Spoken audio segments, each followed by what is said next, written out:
Bueno, Centurión, ¿cuál es la opinión de este partido? Una gran victoria ahora, ¿no?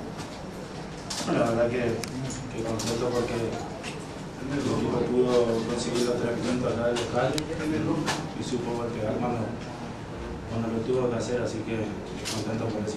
Una especie de centro delantero que te ahí haciendo. Sí, la verdad que pudo meter un lindo centro y solamente había que meter la cabeza y gracias a Dios salió un lindo gol. ¿Qué pasó al final? ¿Te retiraste? Sí, pasa que tuve una herida cortante más o menos de 5 centímetros, así que como era muy grande decidimos mejor hacer el cambio que era más conveniente. La idea de llegar justamente a la punta. Sí, trabajamos para eso. Sabemos que va a ser complicado, pero haciendo lo que hicimos hoy paso a paso yo creo que podemos tener grandes posibilidades, solo depende de nosotros. ¿Cuál fue la percepción tuya acerca de esta jugada de Tacuarí que cobró varios?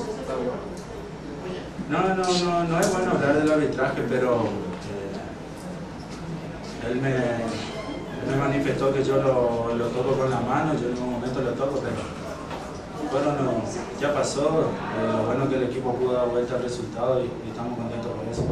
Gracias.